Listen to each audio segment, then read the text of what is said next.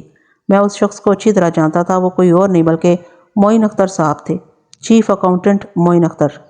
عدالت کی کارروائی کا آغاز ہوا اور میں نے ملزم کی ضمانت کے حق میں بولنا شروع کیا۔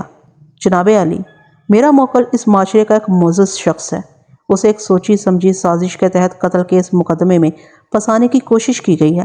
میں ملزم کے محکمے کے اندر سے اور اس کے محلے میں سے درجن بھر ایسے افراد عدالت میں پیش کر سکتا ہوں جو اس کے نیک چلن ہونے اور ایمانداری کی گواہی دیں گے، اور سب سے بڑی مثال تو معین اختر ہی ہیں جو ملزم کی ضمانت کے لیے اس وقت عدالت کے کمرے میں موجود ہیں۔ اگر یہ کوئی چوری ڈکیتی یا خرد برد کا کیس ہوتا تو ملزم کی ایمانداری کو زیر بحث لایا جا سکتا تھا، وکیل استغاثہ نے زہریلے لہجے میں کہا، لیکن یہ تو قتل کا مقدمہ ہے، ایک قیمتی انسانی جان گئی ہے، لہٰذا ملزم کی ضمانت منظور کرنا انصاف کے اصولوں کے منافی ہوگا۔ اس میں کسی شک و شبے کی گنجائش نہیں کہ ایک انسان موت سے ہمکنار ہوا ہے، میں نے معتدل انداز میں کہا، لیکن مقتول کی موت میں میرے موکل کا کوئی ہاتھ نہیں، وہ اس معاشرے کا ایک معزز فرد ہے اور اس کا پولیس ریکارڈ بالکل صاف ہے، اس لیے معزز عدالت سے میری استدعا ہے کہ وہ میرے موکل کی درخواست ضمانت کو منظور کرتے ہوئے اسے شخصی ضمانت پر رہا کر دے تاکہ انصاف کے تقاضے پورے ہو سکیں۔ انصاف کے تقاضے تو اس وقت پورے ہوں گے جب معزز عدالت ملزم کی درخواست ضمانت کو رد کر دے گی۔ وکیل استغاثہ نے درخواست ضمانت کے خلاف دلائل دیتے ہوئے کہا، اگر کسی شخص کا پولیس ریکارڈ صاف ہو تو اس کا یہ مطلب ہرگز نہیں لیا جا سکتا کہ وہ زندگی میں کبھی کوئی جرم نہیں کرے گا۔ کسی بھی انسان کا پولیس ریکارڈ کسی بھی وقت داغدار ہو سکتا ہے۔ میں وقت آنے پر یہ ثابت کر سکتا ہوں کہ میرے موکل کو ایک سوچی سمجھی اسکیم کے تحت اس کیس میں ملوث کرنے کی کوشش کی گئی ہے۔ میں نے درست لہجے میں کہا، آپ کو اپنے موکل کی بے گناہی ثابت کرنے سے کس نے روکا ہے میرے فاضل دوست؟ وکیل استغاثہ نے میری جانب دیکھتے ہوئے استہزائی انداز میں کہا، ابھی تو اس مقدمے کی عدالتی ابتدا ہوئی ہے، آپ کو اپنے جوہر آزمانے کا پورا موقع دیا جائے گا، آپ دل چھوٹا نہ کریں۔ اس نے لمحاتی توقف کر کے گہری سانس لی، پھر روئے سخن جج کی جانب موڑتے ہوئے بولا، جناب علی، مقتول رفیق شاہ کو ملزم کے ریوالور سے موت کے گھاٹ اتارا گیا ہے۔ اس واردات کے وقت جائے وقوع پر ملزم کی موجودگی بھی ثابت شدہ ہے۔ استغاثہ کے پاس نصف درجن ایسے گواہ ہیں جنہیں معزز اور معتبر ہونے کا اعزاز حاصل ہے۔ انہوں نے جائے واردات پر فائرنگ کی آواز سنی تھی اور ملزم کو افراتفری کے عالم میں وہاں سے فرار ہوتے دیکھا تھا۔ علاوہ ازیں اس تقاضا ایسے گواہوں کو بھی عدالت کے سامنے لائے گا جو اس حقیقت سے واقف ہیں کہ ملزم نے مقتول کو کئی بار سنگین نتائج کی دھمکیاں بھی دی تھیں۔ لہٰذا میں عدالت سے پرزور اپیل کرتا ہوں کہ ملزم کی درخواست ضمانت کو نامنظور کرتے ہوئے اس کیس کو آگے بڑھا دیا جائے۔ That's all your owner.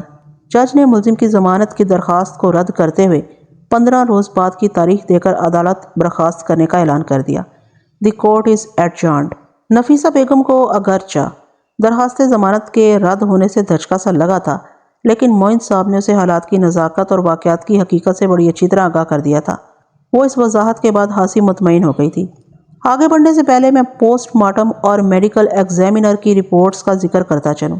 In reports کے مطابق مقتول رفیق شاہ کی موت 8 نومبر کی رات 9 اور 10 بجے کے درمیان واقع ہوئی تھی۔ اس پر .32 کیلیبر کے ریوالور سے 2 فائر کیے گئے تھے، جن میں سے ایک گولی اس کی گردن میں دھنس گئی تھی اور دوسری گولی نے اس کھوپڑی کے پرخچے اڑا دیے تھے، لہٰذا فوری طور پر اس کی موت واقع ہو گئی تھی۔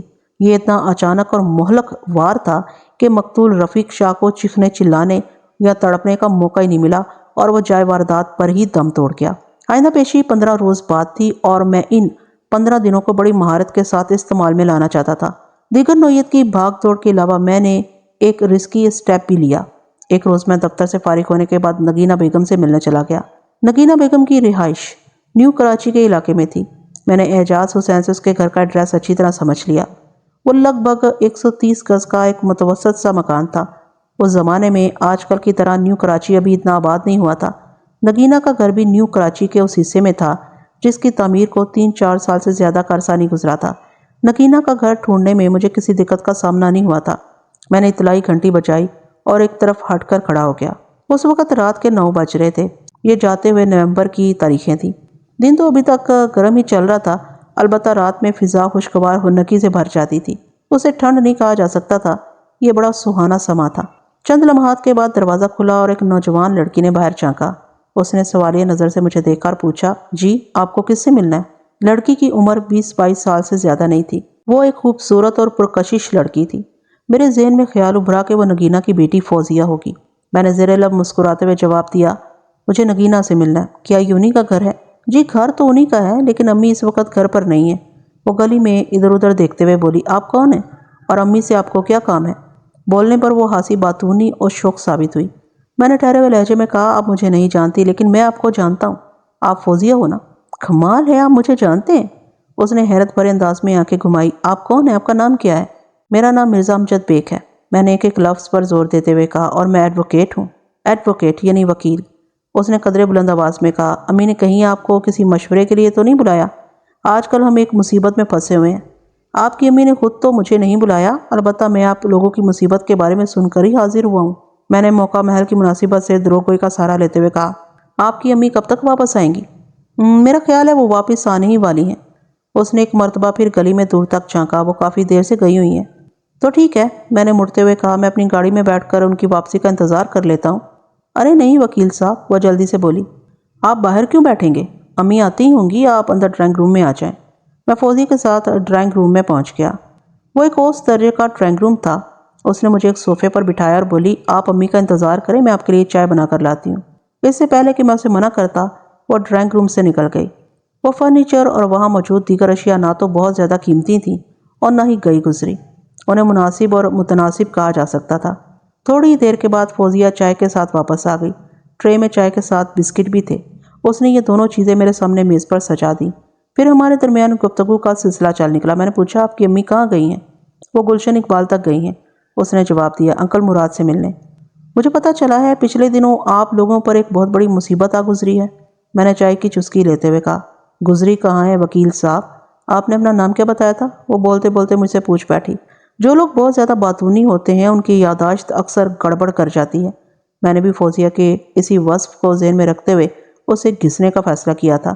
وہ ہنسی شوخ و شنگ اور کانفیڈنٹ لڑکی تھی۔ میرا نام مرزا امجد بیگ ہے۔ میں نے اپنا تعارف دہرایا۔ کیا میں آپ کو صرف بیگ صاحب کہہ سکتی ہوں؟ کیوں نہیں؟ میں زیر لب مسکرایا۔ اکثر لوگ مجھے بیگ صاحب کہہ کر ہی پکارتے ہیں۔ بیگ صاحب تو میں آپ کو بتا رہی تھی کہ آپ نے جس مصیبت کا ذکر کیا ہے نا، ابھی گزری کہاں ہے؟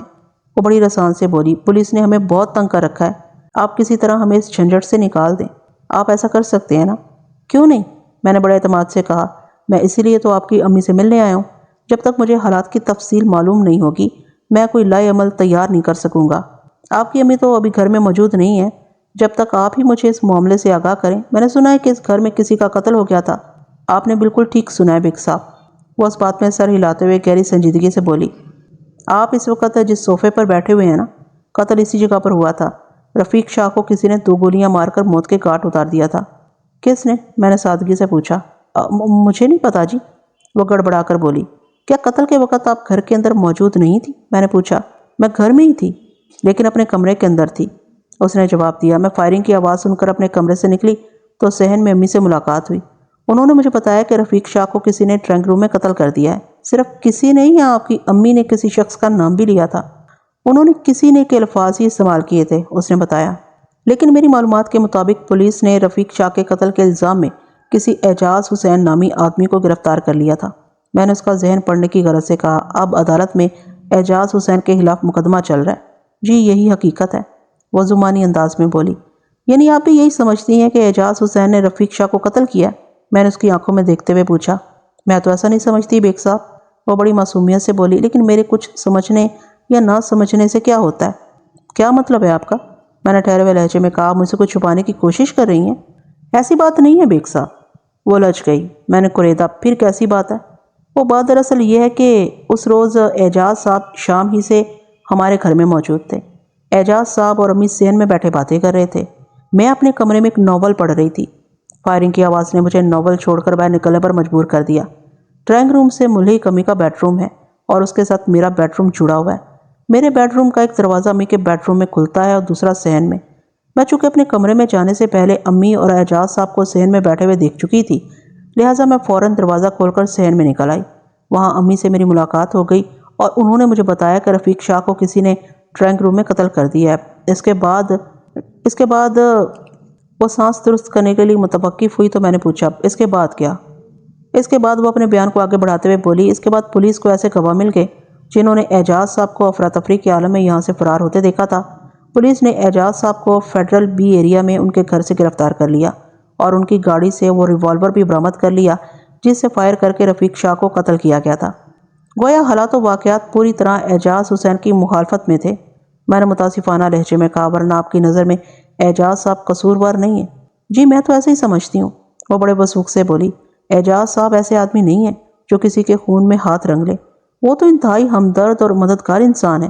انہوں نے کئی مواقع پر ہماری مدد کی ہے۔ وہ ابو کے پرانے جاننے والوں میں سے ہیں۔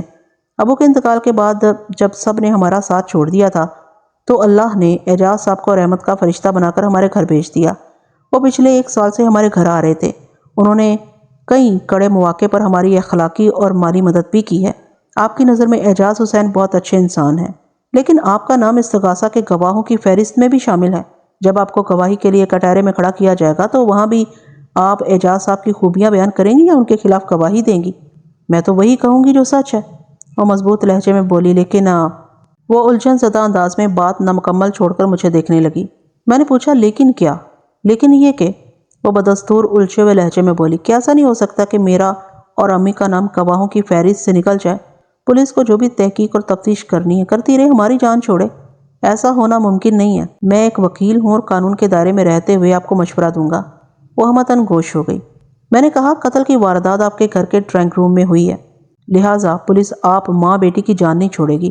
آپ کے بیانات بھی انہوں نے لیے ہوں گے اور عدالت میں پیش ہو کر آپ کو گواہی بھی دینا ہوگی کیونکہ استغاثہ کے گواہوں کی فہرست میں آپ دونوں کا نام شامل ہے۔ لیکن میری سمجھ میں ایک بات نہیں آ رہی۔ میں نے دانستہ جملہ دھورا چھوڑا تو اس نے اضطراری لہجے میں پوچھا، کون سی بات بیگ صاحب؟ یہی کہ آپ بیان دینے سے اتنا گھبرا کیوں رہی ہیں؟ میں نے اس کی آنکھوں میں جھانکتے ہوئے کہا، آپ نے رفیق شاہ کو قتل نہیں کیا اور نہ ہی اس کے قتل میں آپ لوگوں کا ہاتھ ہے۔ پھر عدالت میں جا کر جج کے روبرو سچ بولنے میں پریشانی کیا ہے؟ پریشانی یہ ہے بیگ صاحب کہ، وہ متذبذب انداز میں بولی، پولیس ہم لوگوں سے اس قسم کا بیان اور گواہی دلوانا چاہتی ہے جو سراسر اعجاز صاحب کے خلاف جائے، اور میں ایسا نہیں چاہتی۔ اعجاز صاحب کے ہم پر اتنے احسانات ہیں کہ ان کے خلاف زبان کھولتے ہوئے ہمیں شرم آنا چاہیے۔ آپ کو پریشان ہونے یا پولیس کے دباؤ میں آنے کی ضرورت نہیں، میں نے سمجھانے والے انداز میں کہا۔ پولیس جو کرتی ہے اسے کرنے دیں، آپ لوگ اپنے ضمیر کی آواز سنیں۔ عدالت کے اندر گن پوائنٹ پر بیان نہیں لیا جاتا۔ آپ کی نظر میں جو سچ ہے وہی جج کے روبرو بیان کریں۔ اللہ سچ بولنے والوں کا ساتھ دیتا ہے۔ وہ ہنسی مطمئن اور پرسکون نظر آنے لگی۔ میں نے اس کی مزید تسلی کے لیے کہا، ڈرنے یا گھبرانے کی ضرورت نہیں، میں تمام وقت عدالت کے کمرے میں موجود رہوں گا آپ لوگوں کی مدد کے لیے۔ جی بہت بہت شکریہ۔ اس کا چہرہ کھل اٹھا۔ میں نے پوچھا، یہ رفیق شاہ کس قسم کا بندہ تھا؟ انتہائی واہیات اور بیہودہ، وہ نفرت امیز لہجے میں بولی۔ مجھے ایسی بھوکی نظر سے دیکھتا تھا جیسے کچا ہی چبا ڈالے گا۔ کیا اس بات کا آپ کی امی کو پتہ نہیں؟ میں نے حیرت سے اس کی طرف دیکھا۔ ایسے غلیظ انسان کو وہ گھر میں گھسنے ہی کیوں دیتی تھی؟ ہماری مجبوری تھی، وہ بیچارگی سے بولی۔ میں نے پوچھا، کیسی مجبوری؟ وہ تامل کرتے ہوئے بولی، کسی برے وقت میں امی نے اس منحوس سے کچھ رقم ادھار لی تھی جو وقت مقررہ پر ہم واپس نہیں کر سکے، اور اس خبیث انسان نے سود در سود لگا کر اصل رقم کو 4 گنا کر ڈالا تھا۔ وہ لمحے بھر کو متوقف ہوئی، پھر ٹوٹے ہوئے لہجے میں بولی، وہ اپنی رقم کا تقاضا کرنے ہی گھر پر آتا تھا، اور امی اس ڈر سے کہ وہ دروازے پر کھڑا ہو کر شور مچائے گا، اسے گھر میں بلا کر ٹرنک روم میں بٹھاتی تھی اور تسلی دلاسا دے کر وہیں سے لوٹا دیتی تھی کہ ہم بہت جلد اس کی رقم لوٹا دیں گے۔ میں نے سنا ہے وقوعہ کی رات بھی مقتول اسی غرض سے یہاں آیا تھا۔ میں نے اندھیرے میں ایک تیر چھوڑا۔ مجھے اس کی آمد کے بارے میں کچھ خبر نہیں، وہ برا سا منہ بناتے ہوئے بولی۔ ظاہر ہے وہ اسی مقصد سے آیا ہوگا۔ میں اس وقت کمرے میں تھی۔ اور کیا یہ بھی سچ ہے کہ اعجاز حسین نے مقتول رفیق شاہ کو قتل وغیرہ کی دھمکی دی تھی؟ میں نے فوزیہ سے استفسار کیا۔ دھمکی کا تو مجھے پتہ نہیں، البتہ اعجاز صاحب رفیق شاہ اور امی کے بیچ ایک سیٹلمنٹ کروانے کی کوشش میں ضرور تھے، اس نے بتایا۔ اسی سلسلے میں ان کی رفیق شاہ سے تلخ کلامی بھی ہوئی تھی۔ اگر آپ مائنڈ نہ کریں تو میں آپ کے گھر کو ایک نظر دیکھ سکتا ہوں۔ اس میں مائنڈ کرنے والی کون سی بات ہے؟ وہ اٹھ کھڑی ہوئی۔ آپ ہمارے سچے خیر خواہ ہیں اور ہمیں اس مصیبت سے نجات دلانا چاہتے ہیں، آپ آئیں میرے ساتھ۔ آئندہ 5 منٹ کے اندر میں نے نگینہ بیگم کے گھر کا تفصیلی جائزہ لے لیا۔ وہ واپسی میں دوبارہ ٹرنک روم کا رخ کرنے والی تھی کہ میں نے اپنی رسٹ واچ پر نگاہ ڈالتے ہوئے تشویش بھرے لہجے میں کہا، اوہو، مجھے تو اس وقت سوسائٹی پہنچنا تھا۔ باتوں ہی باتوں میں وقت گزرنے کا احساس ہی نہیں ہوا۔ پھر میں نے فوزیہ کی طرف دیکھتے ہوئے کہا، مجھے اجازت دیں، میں آپ کی امی سے پھر مل لوں گا، میرا اس وقت جانا بہت ضروری ہے۔ فوزیہ مجھے تھوڑی دیر اور روکنا چاہتی تھی، لیکن میں اسے تسلی تشفی دے کر گھر سے نکل آیا۔ میں نے نگینہ کی غیر موجودگی میں فوزیہ کی زبانی معلومات کا ایک خزانہ حاصل کر لیا تھا۔ میں اپنے ذہن میں جو پلان لے کر یہاں آیا تھا وہ بالکل فیل ہو گیا تھا، اور پلان کا فلاپ ہونا میرے حق میں بے انتہا سودمند رہا تھا۔ اگر نگینہ گھر میں موجود ہوتی تو یقیناً میں اتنی گراں قدر معلومات حاصل نہیں کر سکتا تھا۔ بہرحال میری اس گھر میں آمد چھپنے والی نہیں تھی۔ فوزیہ یقیناً اپنی ماں کو میرے بارے میں بتاتی، اور نگینہ بیگم میرا نام سنتے ہی سمجھ جاتی کہ میں نے اس کی غیر موجودگی میں ہاتھ دکھا دیا تھا۔ وہ وکیل صفائی کی حیثیت سے مجھے جانتی تھی، کیونکہ پچھلی پیشی پر وہ عدالت میں موجود تھی۔ میں نے آئندہ کی فکر کو جوتے کی نوک پر مارا اور گاڑی کو اپنے گھر کی جانب بڑھا دیا۔ کل کیا ہونا ہے یہ کوئی نہیں جانتا، اور نہ ہی ہونے والی بات کو بدل سکتا ہے، لہٰذا اس کی فکر میں گھلنے کا کیا فائدہ۔ آئندہ پیشی پر اس مقدمے کی باقاعدہ سماعت کا آغاز ہوا۔ جج نے فرد جرم پڑھ کر سنائی۔ ملزم نے صحت جرم سے انکار کر دیا۔ اس کے بعد ملزم کا باقاعدہ بیان ریکارڈ کیا گیا۔ میرے موکل نے معزز عدالت کے روبرو وہی بیان دیا جو وہ اس سے پہلے اپنی گرفتاری پر پولیس کو دے چکا تھا۔ تام کسٹڈی کے دوران میں پولیس نے ملزم سے اقبال جرم کروا لیا تھا۔ ریمانڈ کی مدت کے دوران میں پولیس کے تشدد سے بچنے کے لیے عموماً ملزم اقبالی بیان پر دستخط کر دیتے ہیں، لیکن ملزم کے اس اقبالی بیان کی عدالت کی نظر میں کوئی حیثیت نہیں ہوتی۔ عدالت گواہوں کے بیانات اور بعد ازاں ان بیانات پر دونوں جانب کے وکلاء کی بحث کے نتیجے میں کسی نتیجے پر پہنچ کر فیصلہ سناتی ہے۔ ملزم کے حلفیہ بیان کی تکمیل کے بعد وکیل سگاسا نے میرے موکل کو جرا کی چکی میں پیس ڈالا، لیکن ملزم نے نہایت ہی صبر و تحمل کے ساتھ ہر سوال کا مدلل اور متصر جواب دیا۔ یہ دیکھ کر مجھے بے حد خوشی ہوئی کہ اعجاز حسین نے میری ہدایت کی روشنی میں وکیل سگاسا کو فیس کیا تھا۔ اپنی باری پر میں اکیوزڈ باکس کے قریب پہنچا اور سوال و جواب کا سلسلہ کچھ اس انداز میں شروع کیا۔ مسٹر اعجاز، اس مقدمے کی FIR اور چالان کی رپورٹ میں بڑے واضح الفاظ میں لکھا ہے کہ رفیق شاہ کو آپ کے ریوالور سے موت کے گھاٹ اتارا گیا۔ آپ اس حوالے سے کیا کہیں گے؟ پولیس والے جو دعویٰ کر رہے ہیں وہ میری سمجھ میں بالکل نہیں آیا، وہ گہری سنجیدگی سے بولا۔ میں تو صرف اتنا جانتا ہوں کہ میں نے رفیق شاہ کو قتل نہیں کیا۔ پولیس نے جب آپ کو آپ کے گھر واقع فیڈرل بی ایریا سے گرفتار کیا تو اسی وقت آپ کی گاڑی کی تلاشی بھی لی گئی تھی، میں نے جرا کے سلسلے کو آگے بڑھاتے ہوئے کہا۔ پھر وہیں پر آپ کی گاڑی کے ڈیش بورڈ میں سے پولیس نے ایک ریوالور برآمد کر لیا تھا۔ جب آپ کے پڑوسیوں کی موجودگی میں پولیس نے ریوالور کے چیمبر چیک کیے تو ان میں سے 2 گولیاں چلی ہوئی پائی گئی تھیں۔ پوسٹ مارٹم کی رپورٹ سے یہ بات ثابت ہو چکی ہے کہ مقتول رفیق شاہ کی موت آپ کے ریوالور سے چلنے والی گولیوں ہی سے واقع ہوئی ہے۔ آپ اس بارے میں کیا کہتے ہیں؟ یہ سچ ہے کہ جب پولیس نے میری گرفتاری کے وقت ریوالور چیک کیا تو اس کے 2 چیمبرز خالی تھے، جبکہ میں نے ریوالور کو فل لوڈ کر کے ڈیش بورڈ میں رکھا تھا۔ وہ الجھن زدہ لہجے میں بولا، مجھے شک ہے کہ یہ ساری گڑبڑ پولیس والوں نے خود ہی کی ہے۔ مسٹر اعجاز اپنی یادداشت کو پکاریں، میں نے ٹھہرے ہوئے لہجے میں کہا، اور معزز عدالت کو بتائیں کہ وقوعہ کی رات نگینہ بیگم کے گھر پر کیا حالات پیش آئے تھے۔ یہ 8 نومبر کا واقعہ ہے۔ میں اس وقت نگینہ بیگم کے گھر میں موجود تھا۔ رات کے 9 بجے ہوں گے یا 5-10 منٹ اوپر۔ میں اور نگینہ بیگم گھر کے صحن میں بیٹھے باتیں کر رہے تھے۔ نگینہ کی بیٹی فوزیہ اپنے کمرے کے اندر تھی۔ اچانک اطلاعی گھنٹی بجی۔ نگینہ اٹھ کر کھڑی ہو گئی۔ میں جا کر دیکھتی ہوں، یہ کہہ کر وہ گھر کے بیرونی دروازے کی جانب بڑھ گئی۔ تھوڑی دیر کے بعد وہ واپس آئی اور بتایا، رفیق شاہ آیا ہے۔ میں نے کہا، تم ادھر ہی رکو، میں جا کر اسے بات کرتا ہوں۔ کیا وہ باہر دروازے پر ہے؟ نہیں، میں نے اسے ڈرائنگ روم میں بٹھایا ہے۔ میں تو کہتا ہوں اس شیطان کو تم نے ہی سر چڑھایا ہے، میں نے اٹھ کر کھڑے ہوتے ہوئے کہا۔ ایسے لوگوں کو گھر کے اندر گھسانے کی کیا ضرورت ہے؟ اب تو میں نے اسے اندر بلا لیا ہے۔ کوئی بات نہیں، اگر ڈرائنگ روم میں بٹھائی دیا تو میں اسے سمجھانے کی کوشش کرتا ہوں، میں نے کہا۔ اگر وہ انسان کی اولاد ہوا تو بات اس کی عقل میں آ جائے گی۔ میرے منع کرنے کے باوجود بھی نگینہ بیگم نہیں مانی اور اس بات پر مصر رہی کہ رفیق شاہ خاصے غصے میں ہے۔ میں خود ہی اسے جا کر ٹھنڈا کرتی ہوں۔ مجھے نگینہ کے اس رویے پر بہت افسوس ہوا۔ میں اس عورت کو سود خور رفیق شاہ کے چنگل سے آزاد کرانے کی کوشش کر رہا تھا اور وہ اس معاملے میں مجھے نظر انداز کر کے رفیق شاہ کی خوشامد کرنے چلی گئی تھی۔ میرا موڈ خراب ہو گیا تھا، لہٰذا میں نے فوراً وہاں سے جانے کا فیصلہ کر لیا۔ میں نے ابھی صحن عبور ہی کیا تھا کہ یہ کے بعد دیگرے 2 گولیاں چلنے کی آواز ابھری۔ اس اچانک فائرنگ نے مجھے چونکا دیا، کیونکہ فائرنگ کی آواز گھر کے اندر یا بیرونی حصے سے آتی سنائی دی تھی۔ میں یہ دیکھنے کے لیے باہر کی طرف لپکا کہ کہیں اس سود خور شیطان نے نگینہ بیگم ہی کا کام تمام تو نہیں کر دیا۔ گھر کے صحن سے ڈرائنگ روم تک جانے کے 2 راستے ہیں۔ ایک تو ڈرائنگ روم کا صحن میں کھلنے والا دروازہ ہے جو اندر سے بند تھا، دوسرا راستہ اختیار کرنے کے لیے ایک بیڈ روم میں سے گزرنا پڑتا ہے۔ یہ نگینہ بیگم کا بیڈ روم ہے۔ میں اسی راستے کی جانب لپکا اور میں نے جیسے ہی مذکورہ بیڈ روم میں قدم رکھا، سامنے سے نگینہ بیگم آتی دکھائی دی۔ وہ ڈرائنگ روم کے اندرونی دروازے سے نکل کر بیڈ روم میں داخل ہوئی تھی۔ وہ بے حد حواس باختہ اور گھبرائی ہوئی لگ رہی تھی۔ میں نے اضطراری لہجے میں پوچھا کہ کیا ہوا؟ یہ فائرنگ کی آواز کیسی تھی؟ کسی نے رفیق شاہ کو قتل کر دیا؟ وہ بکھرے ہوئے لہجے میں بولی۔ کس نے؟ بے ساختہ میری زبان سے نکلا۔ مجھے پتہ نہیں، وہ لرزتی ہوئی آواز میں بولی۔ اس کی لاش ادھر ڈرائنگ روم میں پڑی ہے۔ میں نگینہ کے بیڈ روم میں کھلنے والے ڈرائنگ روم کے دروازے تک پہنچا اور ڈرائنگ روم کے اندر نگاہ دوڑائی۔ رفیق شاہ خون میں لت پت ایک صوفے پر پڑا ہوا تھا۔ وہ بیٹھے بیٹھے ایک طرف لڑک گیا تھا۔ سچی بات تو یہ ہے کہ میں رفیق شاہ کی لاش کا ہیبت ناک منظر دیکھ کر پریشان ہو گیا تھا اور فوری طور پر میرے ذہن میں یہی آیا کہ مجھے وہاں سے رفو چکر ہو جانا چاہیے۔ اس موقع پر نگینہ بیگم نے بھی مجھے یہی مشورہ دیا کہ میں فوراً منظر سے ہٹ جاؤں، لیکن اب احساس ہو رہا ہے کہ مجھے ایسا نہیں کرنا چاہیے تھا۔ بدحواسی میں کیے گئے اس فیصلے نے مجھے اس کیس میں پھنسا دیا ہے۔ آپ کے ذہن میں یہ خیال کیوں آیا کہ آپ کو جائے وقوعہ سے رفو چکر ہو جانا چاہیے؟ ملزم کے خاموش ہونے پر میں نے سوال کیا۔ اور اب آپ کو اپنی غلطی کا احساس کس حوالے سے ہو رہا ہے؟ غلطی کا احساس اس حوالے سے کہ جب میں افراتفری کے عالم میں نگینہ بیگم کے گھر سے نکلا اور اپنی گاڑی میں بیٹھ کر وہاں سے رخصت ہوا تو چند لوگوں نے مجھے دیکھ لیا تھا۔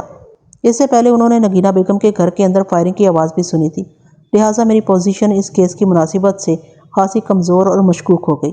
وہ میرے سوال کے جواب میں وضاحت کرتے ہوئے بولا، اور جہاں تک فوری طور پر جائے وقوعہ سے میرے رفو چکر ہونے کا تعلق ہے تو مجھے خدشہ تھا کہ رفیق شاہ کے قتل کا شبہ مجھ پر کیا جائے گا۔ آپ کو یہ خدشہ کس بنیاد پر تھا؟ میں نے پوچھا۔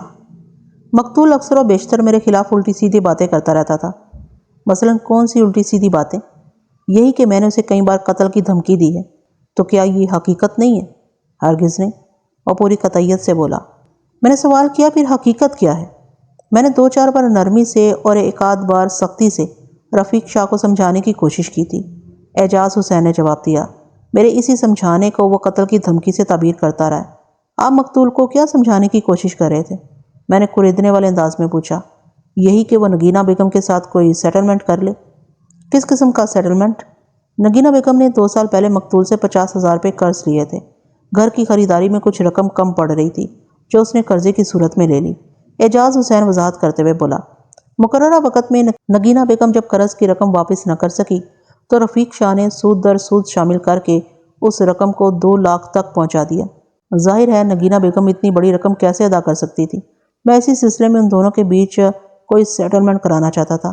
میں نے مقتول کو یہ سمجھانے کی کوشش کی تھی کہ وہ قرض کی رقم کو 1 لاکھ فکس کر لے اور ماہانہ قسط باندھ کر وصول کرتا رہے۔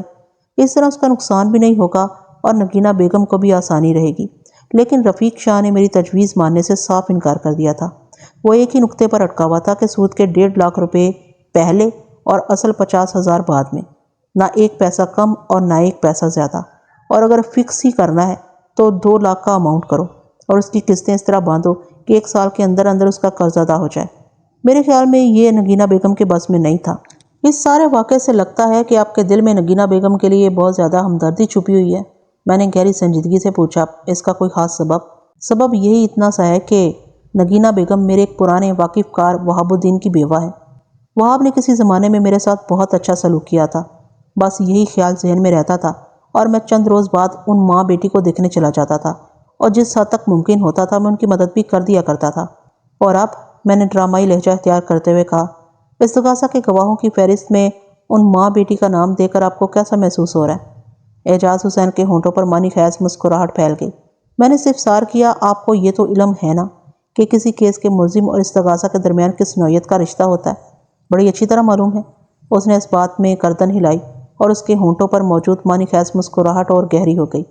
ایک بوجھل سانس خارج کرتے ہوئے اس نے اضافہ کیا، میں نے اس ماں بیٹی کے ساتھ جو سلوک کیا وہ میرا ظرف تھا، اور وہ جو کریں گی وہ یہ ان کا ظرف ہوگا۔ اوکے، میں نے زاویہ سوالات کو تبدیل کرتے ہوئے پوچھا، وقوعہ کی رات نگینہ بیگم کے گھر میں کل کتنے افراد موجود تھے؟ میں اور نگینہ صحن میں بیٹھے باتیں کر رہے تھے، اس نے بتایا۔ فوزیہ اپنے کمرے میں اندر موجود تھی اور رفیق شاہ نگینہ سے ملنے آیا تھا اور پھر چند منٹ کے اندر ہی مارا گیا۔ آپ کے خیال میں رفیق شاہ کو کس نے قتل کیا ہوگا؟ میں اس سلسلے میں کوئی بھی اندازہ قائم کرنے سے قاصر ہوں۔ آپ اپنا ریوالور عموماً کہاں رکھتے ہیں؟ میں نے جرا کے سلسلے کو سمیٹتے ہوئے اپنے موکل اور اس کیس کے ملزم سے سوال کیا۔ گاڑی کے ڈیش بورڈ میں، اعجاز حسین نے جواب دیا۔ وقوعہ کی رات جب آپ نگینہ بیگم سے ملنے آئے تو کیا اس وقت بھی آپ کا ریوالور ڈیش بورڈ کے اندر ہی رکھا ہوا تھا؟ اس نے اس بات میں جواب دیا۔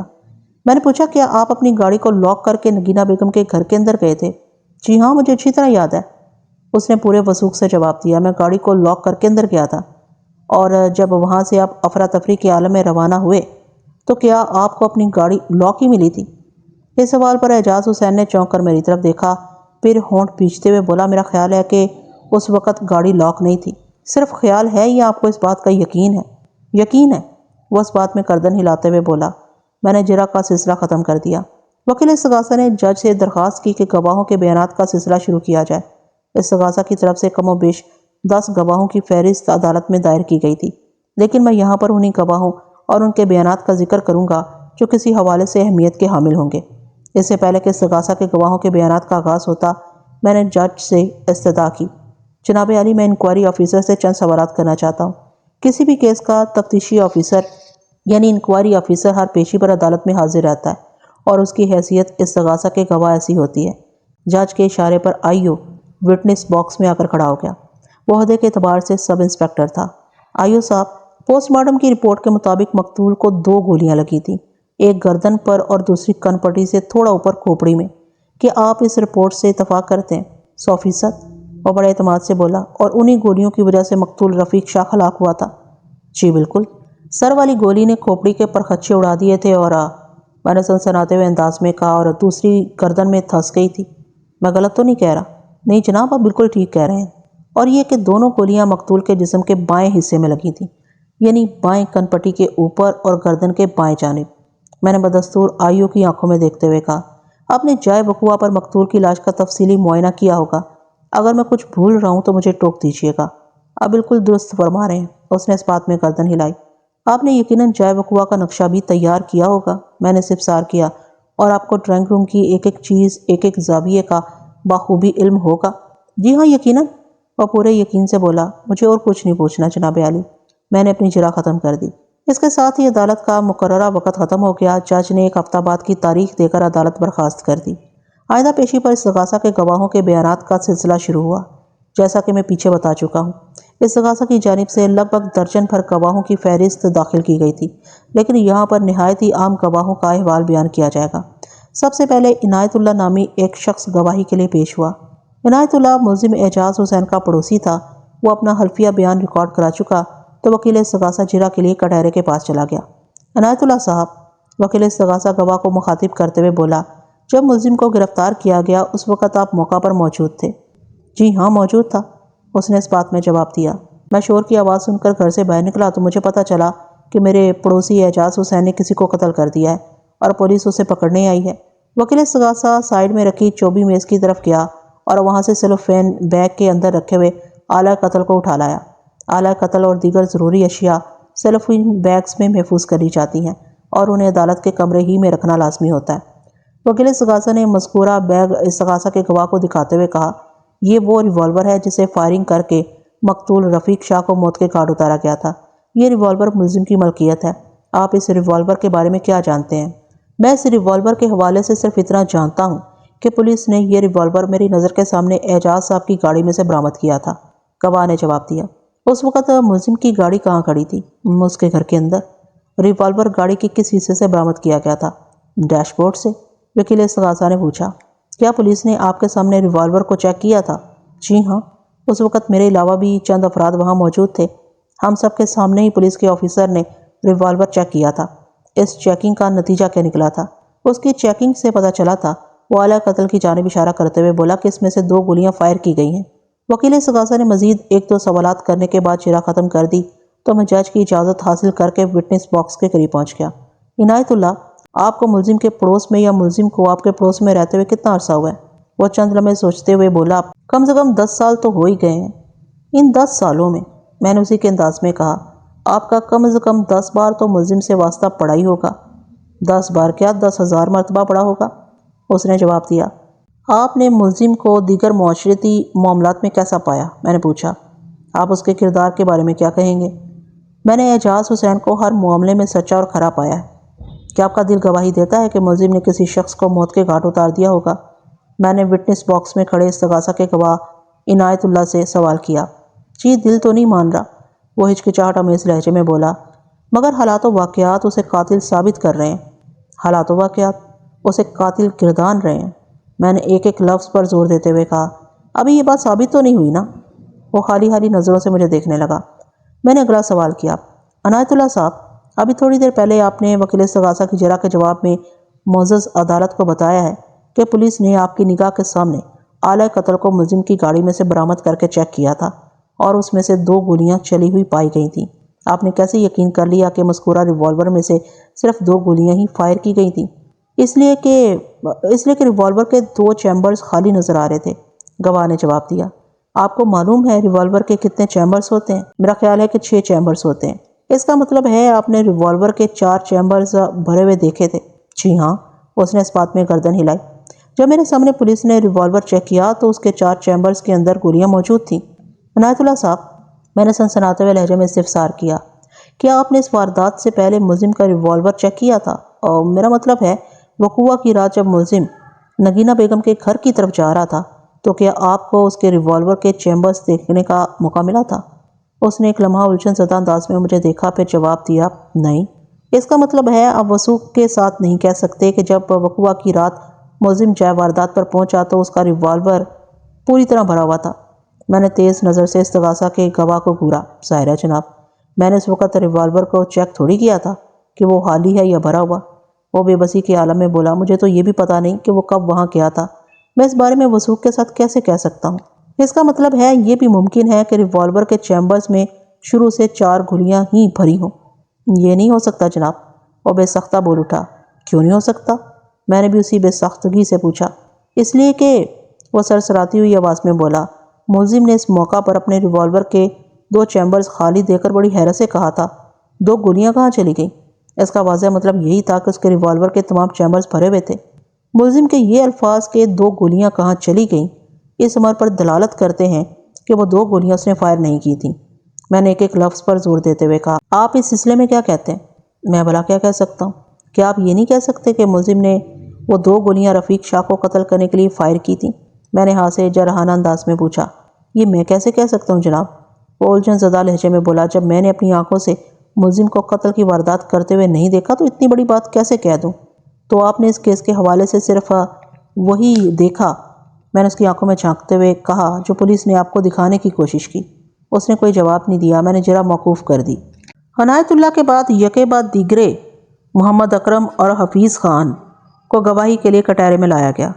یہ دونوں افراد بھی ملزم اعجاز حسین کی گلی ہی میں رہتے تھے اور ان کے سامنے پولیس نے نہ صرف اعجاز حسین کو ہتھکڑی لگائی تھی بلکہ اس کی گاڑی کے ڈیش بورڈ میں سے آلہ قتل بھی برآمد کیا تھا۔ ان دونوں کے بیانات عنایت اللہ کے بیان کا عکس تھے، لہٰذا انہیں ضابطۂ تحریر میں لانے کی میں ضرورت محسوس نہیں کرتا۔ اس کے بعد مقتول رفیق شاہ کے دو قریبی دوستوں کو گواہی کے لیے پیش کیا گیا۔ وہ دونوں مقتول کے زبردست حمایتی تھے اور دونوں کے بیانات میں بیشتر چیزیں مشترک تھیں، لہٰذا میں ان میں سے صرف ایک کا بیان آپ کی نظر کرتا ہوں۔ فرید احمد اور توفیق علی نامی استغاثہ کے ان گواہان میں سے فرید احمد کا بیان قدر اہم تھا، لہٰذا اسی کا احوال ملاحظہ کیجیے۔ فرید احمد کی عمر 30 اور 35 کے درمیان رہی ہوگی۔ وہ ایک عام سا شخص تھا، اپنی وضاحت اور بول چال سے ان پڑھ معلوم ہوتا تھا۔ مجھے معلوم ہوا کہ وہ بندہ کسی فیکٹری وغیرہ میں کام کرتا تھا۔ فرید نے سچ بولنے کا حلف اٹھانے کے بعد اپنا بیان ریکارڈ کرا دیا۔ وکیل استغاثہ گھما پھرا کر 10 منٹ تک گواہ سے مختلف سوالات کرتا رہا، پھر اپنی باری پر میں وٹنس باکس کے قریب چلا گیا۔ میں نے گواہ کی آنکھوں میں دیکھتے ہوئے اس طرح اجرا کا آغاز کیا: فرید صاحب، آپ مقتول کو کب سے جانتے تھے؟ وہ میرا پرانا دوست تھا، اس نے گہری سنجیدگی سے جواب دیا۔ ہماری جان پہچان کو 20 سال سے زیادہ عرصہ گزر چکا ہے۔ ویری گڈ، میں نے سرسری انداز میں کہا۔ پھر پوچھا، پتہ چلا ہے کہ آپ کسی فیکٹری وغیرہ میں کام کرتے ہیں؟ آپ کے کام کی نوعیت کیا ہے؟ میں ایک ٹیکسٹائل مل میں کام کرتا ہوں اور کام کی نوعیت یہی ہے کہ میں کپڑا بنانے والی ایک مشین کو چلاتا ہوں۔ اور آپ کے دوست مقتول رفیق شاہ کا کیا ذریعہ معاش تھا؟ شاہ جی کاروبار کرتا تھا۔ کس قسم کا کاروبار؟ مختلف قسم کے کاروبار، اس نے جواب دیا۔ زیادہ تر وہ چیزوں کی خرید و فروخت کا کام کرتا تھا۔ آپ مقتول کے دیرینہ دوست تھے، میں نے اسے گھسنے کی غرض سے کہا۔ اس کے مزاج اور عادات سے تو آپ اچھی طرح واقف ہوں گے۔ جی ہاں، بڑی اچھی طرح، وہ گہری سنجیدگی سے بولا۔ وہ بہت ہی عمدہ انسان تھا، دوسرے انسانوں سے ہمدردی رکھنے والا۔ وہ ہر مشکل پریشانی میں لوگوں کے کام آتا تھا، اور یہ کام آنا عموماً مال یعنی روپے کی شکل میں ہوتا تھا۔ میں نے تیکھے لہجے میں دریافت کیا۔ وکیل صاحب، روپیہ پیسہ ایک ایسی چیز ہے جس سے زندگی کے بیشتر مسائل حل ہو جاتے ہیں۔ شاہ جی عام طور پر لوگوں کی مالی مدد ہی کیا کرتا تھا، اور یہ مالی مدد قرض کی صورت میں ہوتی تھی۔ ظاہر ہے کوئی ایسے ہی تو اپنا روپیہ اٹھا کر کسی کو نہیں دے دیتا، وہ عجیب سے لہجے میں بولا۔ پھر وہ اپنے پیسے کی وصولی بھی کرتا تھا، ہے نا؟ میں نے پوچھا۔ وہ بولا، یہ تو اس کا حق بنتا تھا، اور یہ وصولی سود در سود ہوتی تھی۔ پیسے کے کاروبار میں انسان منافع تو لیتا ہی ہے۔ گویا مقتول لوگوں کو سود پر پیسہ دینے کا کاروبار کرتا تھا۔ اس نے اس بات میں گردن ہلائی۔ جی ہاں، مقتول نے نگینہ بیگم کو بھی ایک بھاری رقم قرض دے رکھی تھی۔ جی 50,000 روپے، اس نے جواب دیا۔ اور وہ نگینہ بیگم سے 2 لاکھ وصول کرنے کا ہاں تھا۔ ظاہر ہے جب نگینہ بیگم نے وقت مقررہ پر شاہ جی کی رقم واپس نہیں کی اور دن پر دن گزرتے چلے گئے تو منافع کی رقم میں بھی اضافہ ہوتا چلا گیا تھا۔ وہ مقتول کے حق میں گواہی دیتے ہوئے بولا۔ 2 سال میں 50,000 کی رقم منافع کے رقم کے ساتھ مل کر 2 لاکھ بن گئی تھی۔ منافع یا سود کی رقم؟ میں نے گواہ کو تیز نظر سے گھورا۔ آپ کوئی بھی نام دے دیں، وہ بے پرواہی سے بولا۔ ایک ہی بات ہے، کیا یہ صحیح ہے کہ ملزم مقتول اور نگینہ بیگم کے بیچ رقم کے لین دین کے سلسلے میں کوئی سیٹلمنٹ کرانا چاہتا تھا؟ میں نے ٹھہرے ہوئے لہجے میں پوچھا۔ اور ملزم کی یہی مثبت کوشش ملزم اور مقتول کے درمیان تنازع کا سبب بن گئی تھی۔ کوشش یا سازش؟ جواب دینے کی بجائے الٹا اس نے مجھ ہی سے پوچھ لیا۔ میں نے چونک کر گواہ کی طرف دیکھا۔ کیا مطلب؟ مطلب یہ کہ ملزم ان دونوں کے بیچ کسی مصالحت یا مفاہمت کی کوشش نہیں کر رہا تھا، بلکہ اپنا الو سیدھا کرنے کے لیے اس نے ایک اسکیم تیار کی تھی۔ کیسا الو اور کون سی اسکیم؟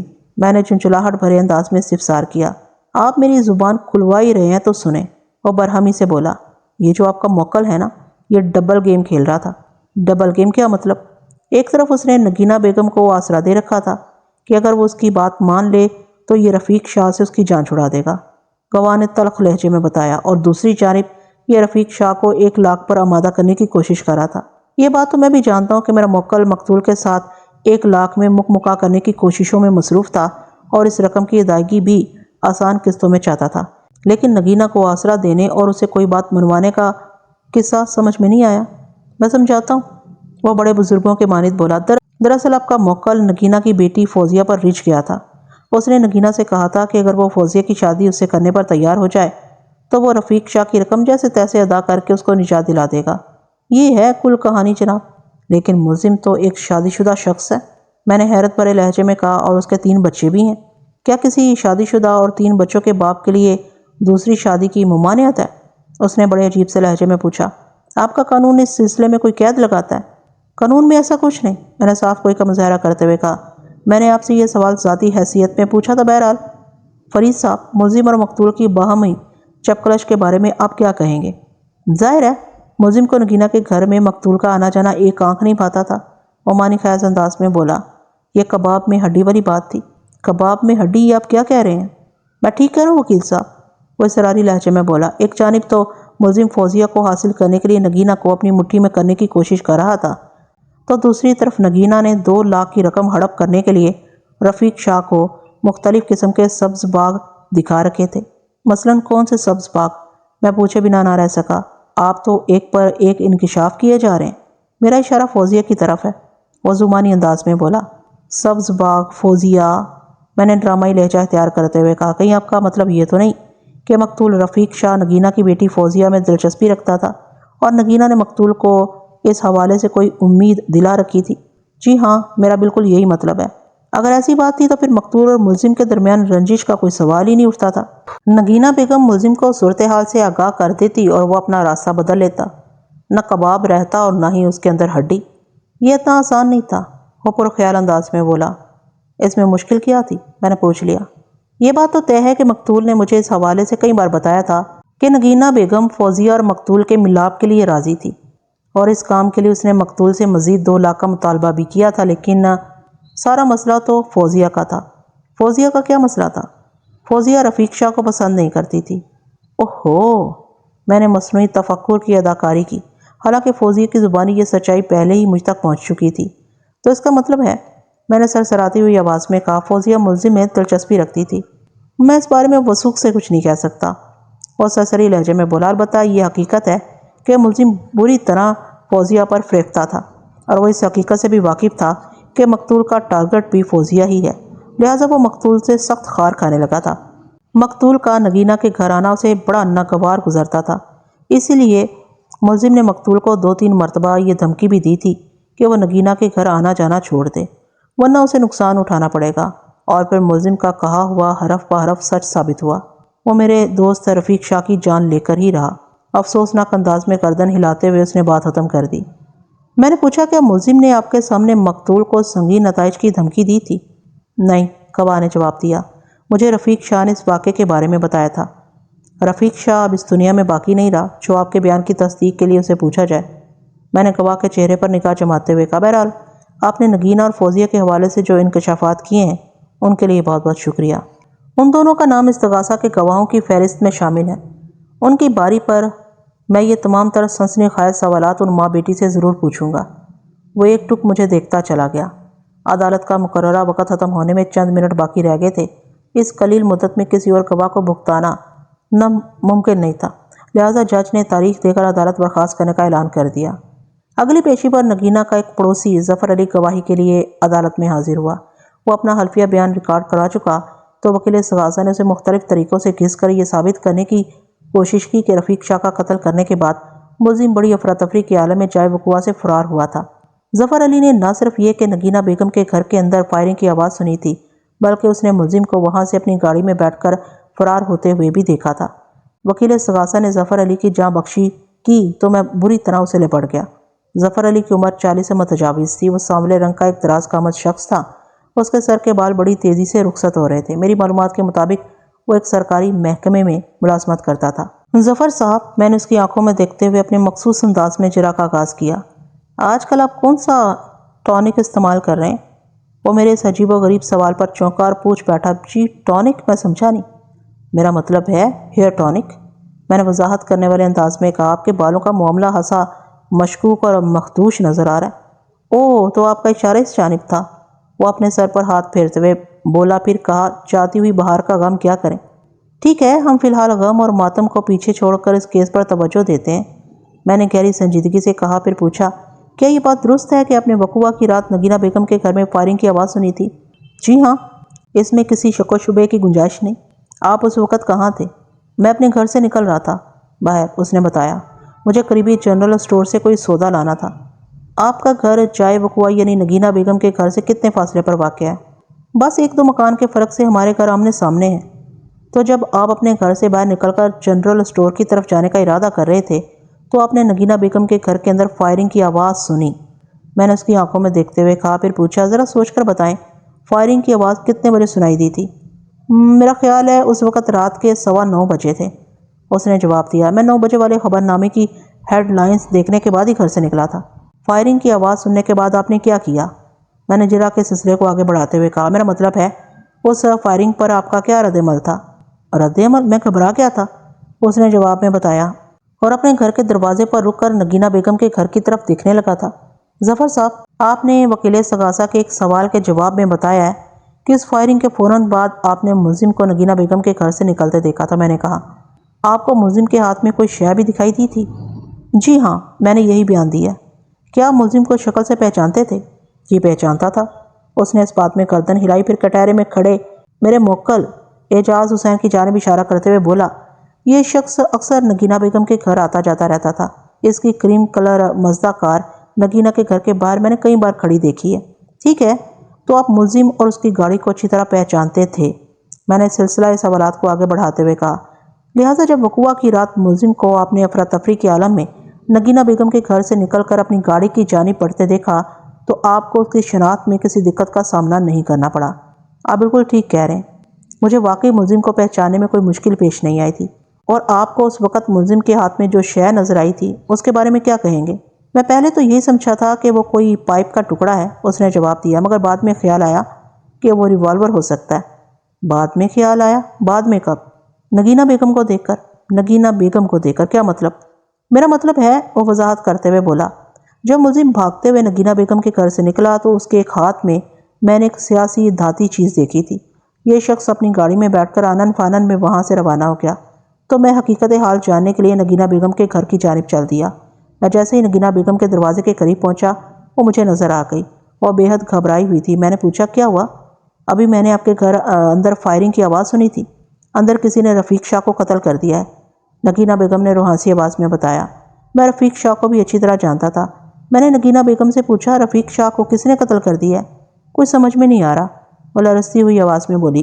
ابھی آپ کے گھر سے وہ بندہ دوڑتا ہوا نکلا تھا جو کریم کلر کی مزدہ کار میں آپ سے ملنے آتا ہے، میں اس کا نام نہیں جانتا۔ آپ اعجاز حسین کی بات کر رہے ہیں؟ نگینہ بیگم نے کہا، میں بھی اعجاز ہی کو دیکھنے کے لیے دروازے تک آئی تھی۔ اعجاز اور رفیق شاہ دونوں گھر میں موجود تھے۔ پھر فائرنگ کی آواز ابھری، میں بھاگتی ہوئی ڈرائنگ روم میں پہنچی، وہاں رفیق شاہ کی لاش پڑی تھی اور اعجاز مجھے کہیں نظر نہیں آ رہا تھا، اس لیے میں اسے دیکھنے باہر کی طرف لپکی تھی۔ میں نے نگینہ بیگم سے کہا، آپ نے جس شخص کا نام اعجاز حسین بتایا ہے نا، وہ اپنی گاڑی میں بیٹھ کر یہاں سے فرار ہو گیا ہے، اور میں نے اس کے ہاتھ میں کوئی سیاہ رنگ کی چیز بھی دیکھی ہے۔ نگینہ بیگم نے چونک کر مجھے دیکھا اور تشویشناک لہجے میں بولی، اعجاز کے ہاتھ میں کہیں کوئی پستول وغیرہ تو نہیں تھا؟ جب ہی مجھے خیال آیا کہ میں جس شے کو پائپ کا ٹکڑا سمجھ رہا تھا وہ کوئی گن بھی ہو سکتی تھی۔ یہ ہے سارا معجزہ جناب۔ ہاں، میں نے گمبھیر انداز میں کہا، پھر کیا آپ نے نگینہ بیگم کے گھر کے اندر جا کر دیکھا تھا کہ وہاں کی صورتحال کیا ہے؟ جی ہاں، نگینہ بیگم مجھے اپنے ساتھ اندر لے گئی تھی۔ اندر جا کر آپ نے کیا دیکھا؟ میں نگینہ کے ساتھ ڈرائنگ روم میں پہنچا، گواہ نے بتایا، اور وہاں ایک صوفے پر رفیق شاہ کی لاش پڑی دیکھی۔ لاش پڑی دیکھی؟ میں نے اسی کے الفاظ دہرائے۔ کیا رفیق شاہ کو دیکھتے ہی آپ کو اندازہ ہو گیا تھا کہ وہ اس دار فانی سے کوچ کر چکا ہے؟ جی ہاں، اس کی حالت اس بات کا منہ بولتا ثبوت تھی۔ کیا مطلب؟ میں نے کریدا۔ مطلب یہ کہ رفیق شاہ کی کھوپڑی پاش پاش نظر آ رہی تھی، وہ وضاحت کرتے ہوئے بولا، اس کے جسم کا بلائی حصہ خون میں تر بتر دکھائی دے رہا تھا۔ میں نے اس کی ایسی کیفیت سے یہی اندازہ قائم کیا کہ رفیق شاہ زندگی کی قید سے آزاد ہو چکا ہے۔ ظفر صاحب، آپ کی یادداشت کیسی ہے؟ میں نے اچانک ایک مختلف سوال کیا تو وہ الجھن زدہ نظر سے مجھے دیکھتے ہوئے بولا، یادداشت تو میری بہت اچھی ہے وکیل صاحب۔ Very good. میں نے ستائشی نظر سے اس کی طرف دیکھا اور کہا، ذرا سوچ کر بتائیں، جب آپ نے نگینہ بیگم کے گھر میں فائرنگ کی آواز سنی تو اس کے بعد بھی اندر کسی نوعیت کی آواز ابھری تھی؟ لمحاتی سوچ بچار کے بعد اس نے بڑے وثوق سے جواب دیا، نہیں جناب۔ کیا واقعی؟ میں نے سوالیہ نظر سے اس کی طرف دیکھا۔ جی ہاں، میں بھلا غلط بیانی کیوں کروں گا؟ مجھے یقین نہیں آ رہا۔ میں نے نفی میں گردن ہلائی۔ کیا آپ مجھے جھوٹا سمجھ رہے ہیں؟ میں نے ایسی تو کوئی بات نہیں کی۔ پھر آپ کو کس بات کا یقین نہیں آ رہا؟ وہ مستفسر ہوا۔ اس بات کا یقین نہیں آ رہا کہ فائرنگ کی آواز کے بعد نگینہ بیگم کے گھر کے اندر کسی قسم کی آواز نہ ابھری ہو۔ میں نے ایک لفظ پر زور دیتے ہوئے کہا، تو آپ کے خیال میں فائرنگ کے بعد نگینہ بیگم کے گھر کے اندر کس قسم کی آواز ابھرنا چاہیے تھی؟ اس نے بلا کر مجھ ہی سے پوچھ لیا۔ میں نے نہایت ہی سادہ الفاظ میں وضاحت کر دی، اس گھر کے اندر 2 لیڈیز بھی موجود تھیں، نگینہ بیگم اور فوزیہ۔ میں نے گواہ کے چہرے پر نگاہ جماتے ہوئے کہا، یہ کیسے ممکن ہے کہ گھر کے اندر فائرنگ ہو اور اس پر عورتیں چیخیں نہیں؟ جب آپ نے فائرنگ کی آواز سنی اس کے فوراً بعد آپ کو ان دونوں میں سے کسی ایک کے چیخنے کی آواز تو ضرور سنائی دینی چاہیے تھی، مگر ایسا کچھ نہیں ہوا تھا۔ واقعی میں نے ان کے چیخنے کی آواز بالکل نہیں سنی۔ وہ حیرت سے آنکھیں پھیلاتے ہوئے بولا، ہوتا ہے بعض اوقات انسان کو قبل از وقت اور کبھی وقت گزرنے کے بعد بہت خیال آتا ہے۔ میں نے طنزی انداز میں کہا، ظفر صاحب اگر آپ نے جائے وقوع پر عورتوں کے چیخنے کی آواز نہیں سنی تو پریشان ہونے کی ضرورت نہیں۔ دیکھیں میں بھلا آپ کے انکشاف پر حیران یا پریشان ہوا ہوں۔ انکشاف؟ وہ متذبذب لہجے میں بولا، میں نے کون سا انکشاف کیا ہے؟ بھئی یہی کہ جب ملزم نگینہ بیگم کے گھر سے نکل کر اپنی گاڑی کی جانب بڑھ رہا تھا تو آپ نے اس کے ہاتھ میں سیاہ رنگت کی کوئی شے دیکھی تھی۔ پہلے آپ اسے پائپ کا کوئی ٹکڑا سمجھے۔ جب نگینہ بیگم نے آپ کو بتایا کہ گھر کے اندر رفیق شاہ کا قتل ہو گیا ہے تو آپ کو خیال آیا کہ ملزم کے ہاتھ میں پائپ کا ٹکڑا نہیں بلکہ کوئی آتشی ہتھیار مثلاً پستول یا ریوالور تھا۔ وہ ندامت امیز انداز میں نگاہ چرا کر ادھر ادھر دیکھنے لگا۔ اس کا واضح مطلب یہی تھا کہ پائپ یا ریوالور والی بات اس نے پولیس کے اعماء پر اپنے بیان میں شامل کی تھی۔ میں نے جرا کے سلسلے کو اختتام کی طرف لاتے ہوئے کہا، ظفر صاحب آپ نگینہ بیگم کے ساتھ جب گھر کے اندر گئے اور اپنے ڈرائنگ روم کے ایک صوفے پر رفیق شاہ کو مردہ حالت میں پڑے دیکھا تو کیا نگینہ کی بیٹی فوزیہ بھی آپ کو کہیں نظر آئی؟ جی ہاں، اس نے اس بات میں گردن ہلائی اور بولا، وہ بھی گھر کے اندر موجود تھی اور نگینہ بیگم کی طرح بے حد پریشان بھی۔ میں نے 2-4 مزید سوالات کر کے جرا ختم کر دی۔ عدالت کے مقررہ وقت کے ختم ہونے میں بھی آدھا گھنٹہ باقی تھا، تاہم اس تقاضا کا مزید کوئی گواہ سر دست دستیاب نہیں، لہٰذا جج نے اگلی تاریخ دے کر عدالت برخاست کر دی۔ میں نے اپنے کاغذات پر نگاہ دوڑاتے ہوئے کہا، جناب عالی میری معلومات کے مطابق نگینہ بیگم اور اس کی بیٹی فوزیہ کے سوا اس تقاضا کے باقی تمام گواہان بھگتائے جا چکے ہیں۔ چنانچہ معزز عدالت سے میری پرزور استدعا ہے کہ آئندہ پیشی پر مذکورہ دونوں گواہان کو نپٹانے کے احکامات صادر کیے جائیں تاکہ اس کیس کو جلد از جلد نتیجہ خیز بنایا جا سکے۔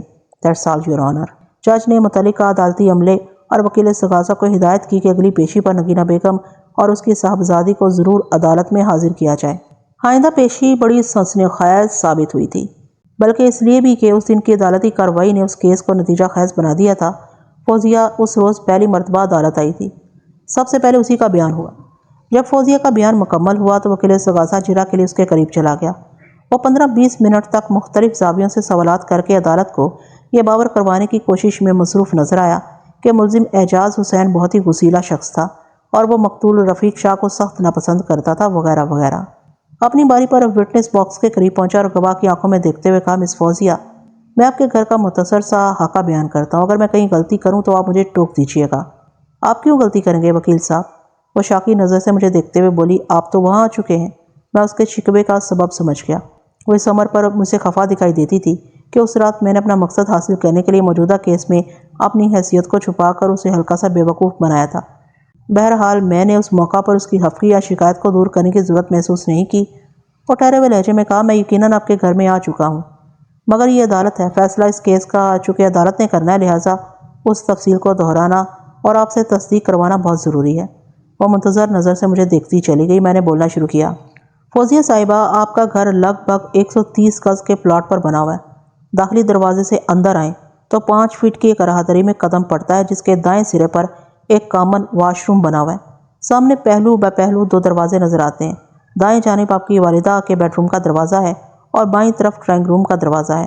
ڈرائنگ روم کی ایک کھڑکی بیرونی راہداری میں کھلتی ہے اور دوسری نگینہ بیگم کے بیڈ روم میں۔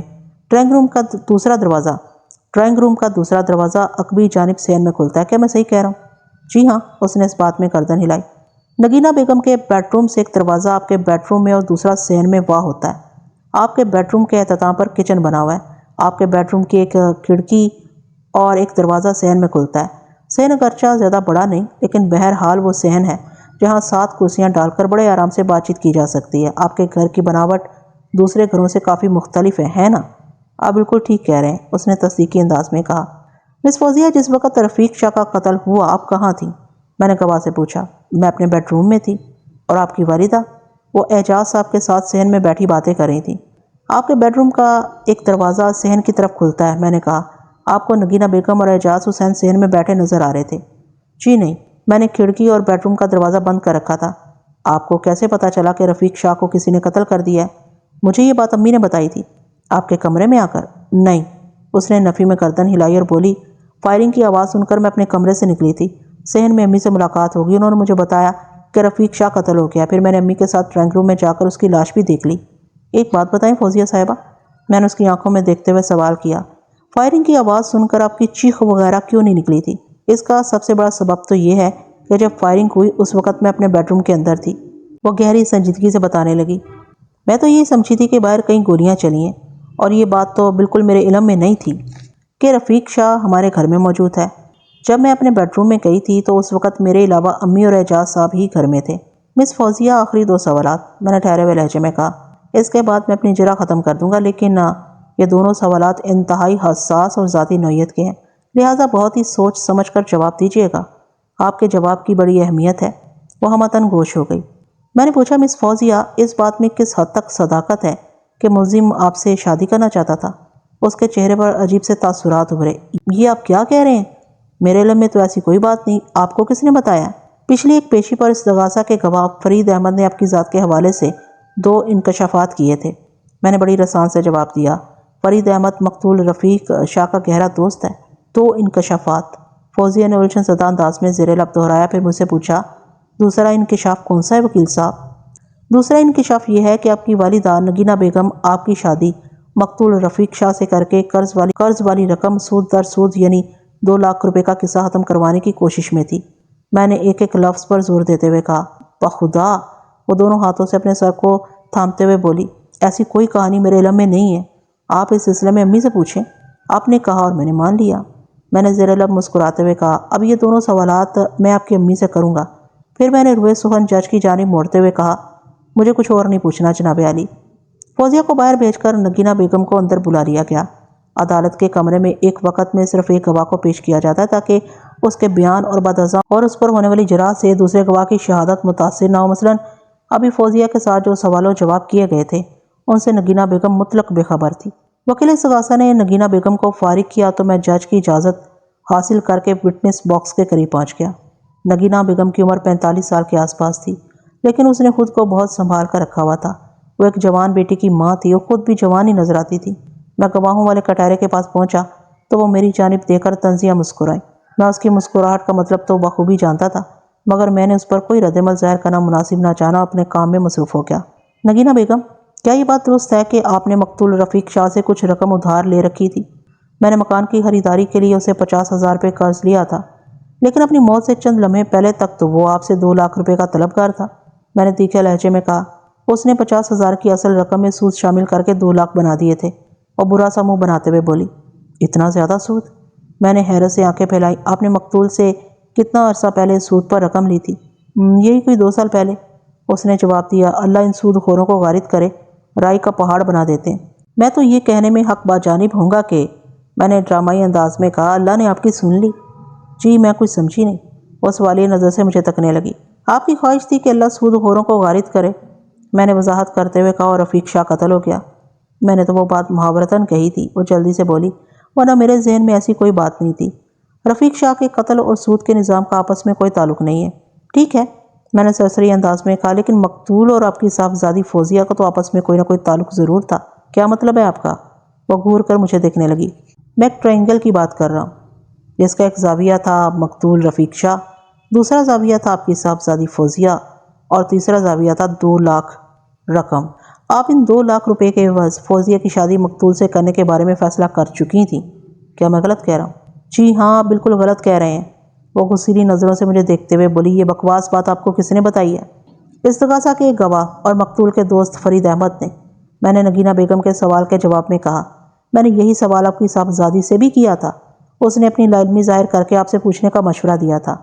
میں نے فوزیہ ہی کے مشورے پر آپ سے استفسار کیا ہے۔ یہ ٹھیک ہے کہ میں قرض کی رقم کی وجہ سے سخت پریشان تھی، جو روز بروز بڑھتی ہی جا رہی تھی، وہ معتدل انداز میں بولی، لیکن میں نے فوزیہ کے حوالے سے مقتول کو کوئی پیشکش نہیں کی تھی۔ اور اسی سلسلے میں آپ ملزم کے بارے میں کیا کہیں گی؟ میں نے چپتے ہوئے انداز میں پوچھا۔ اب آپ نے کی ہے نا کام کی بات؟ وہ اپنے بدن کا بوجھ ایک پاؤں سے دوسرے پاؤں پر منتقل کرتے ہوئے بولی۔ ملزم فوزیہ سے شادی کرنے میں دلچسپی رکھتا تھا اور اس بات کے لیے بھی تیار تھا کہ اگر میں راضی ہو جاؤں تو وہ رفیق شاہ کی رقم اپنی جیب سے ادا کر دے گا۔ نگینہ بیگم کی اس ادا سے کھل کر سامنے آ گیا تھا کہ وہ اپنے محسن اعجاز حسین کے لیے اپنے دل میں ذرا بھی ہمدردی نہیں رکھتی تھی، ورنہ وہ اس قسم کی بات ہرگز نہ کرتی۔ حقیقت یہ تھی کہ ملزم ان ماں بیٹی کا سچا خیر خواہ تھا اور اپنے دل میں ان کے لیے احترام اور خلوص کا جذبہ رکھتا تھا۔ میں نے نگینہ بیگم کو جرہ کی چکی میں ڈالتے ہوئے پوچھا، نگینہ بیگم، کیا آپ اس بات کی تردید کریں گی کہ پچھلے 1.5 سال سے ملزم بڑے تواتر کے ساتھ ہر دوسرے تیسرے دن آپ کے گھر جاتا رہا تھا؟ یہ بات بالکل درست ہے، وہ بے پرواہی سے بولی، لہٰذا میں تردید نہیں کروں گی۔ آپ ذرا جلدی سے یہ بھی بتا دیں کہ ملزم کی آپ لوگوں کے ساتھ کیسی رشتہ داری ہے؟ میں نے طنزی انداز میں سوال کیا۔ کوئی رشتہ داری نہیں ہے، وہ بیزاری سے بولی۔ میں نے کہا، پھر آپ کے گھر ملزم کی آمد و رفت کیا معنی رکھتی ہے؟ اور وکیل صاحب، بات دراصل یہ ہے کہ، وہ وضاحت کرتے ہوئے بولی، ہم لوگ تو اس بندے کو بالکل نہیں جانتے تھے۔ جب فوزیہ کے باپ کا انتقال ہوا تو اس کے کچھ ہی عرصے کے بعد اس شخص نے ہمارے گھر آنا جانا شروع کر دیا۔ خود کو وہاب دین کا دیرینہ دوست ظاہر کیا اور ہمارا خیال رکھنے کے بہانے اس نے ہمارے گھر کے چکر لگانے شروع کر دیے۔ پھر نوبت یہاں تک پہنچی کہ ہم تو چھوڑتے ہیں مگر کمبل ہمیں نہیں چھوڑتا۔